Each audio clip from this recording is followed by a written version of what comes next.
ব্রাজিলের সাও পাওলোর রিবেইরাও প্রেতো শহরে একটি ট্রাক ও বাসের সংঘর্ষে ১২ জন বিশ্ববিদ্যালয়ের শিক্ষার্থী নিহত হয়েছেন। এই দুর্ঘটনায় আরও ১৯ জন আহত হয়েছেন। এক প্রতিবেদনে ইউএস সংবাদ মাধ্যম সিবিএস নিউজ এ তথ্য জানায়।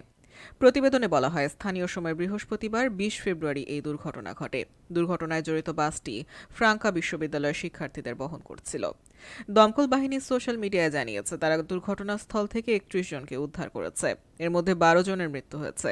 এদিকে বিশ্ববিদ্যালয়ের ক্রীড়া সংস্থা তাদের অফিসিয়াল সামাজিক যোগাযোগ মাধ্যম পেজে একটি বিবৃতি প্রকাশ করে দুর্ঘটনায় ক্ষতিগ্রস্তদের পরিবার ও বন্ধুদের প্রতি সমবেদনা জানিয়েছে। স্থানীয় টেলিভিশন স্টেশনগুলো দুর্ঘটনাস্থলের ছবি সম্প্রচার করেছে, যেখানে বাসটি দেখানো হয়েছে। সংঘর্ষে বাসটির বাম দিকটি সম্পূর্ণরূপে ধ্বংস হয়ে গেছে।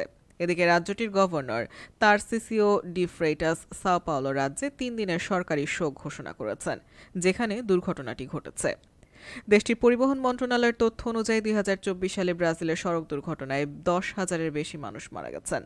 গত বছরের ডিসেম্বরে মিনাস গেরাইস রাজ্যের একটি মহাসড়কে একটি যাত্রীবাহী বাস এবং একটি ট্রাকের মধ্যে আরেকটি দুর্ঘটনায় ৩৮ জন নিহত হন। গত সেপ্টেম্বরে কোরিটিবা ক্রোকোডাইলস ফুটবল দলের একটি বাস রাস্তায় উল্টে যায়। এতে ৩ জন নিহত হন। বাসটি দক্ষিণাঞ্চলীয় শহর কুর্তিবা থেকে রিও ডি জেনিরোতে যাচ্ছিল, যেখানে দলটির আমেরিকান ফুটবল চ্যাম্পিয়নশিপে খেলার কথা ছিল। মারাত্মক দুর্ঘটনার পর খেলাটি বাতিল করা হয়।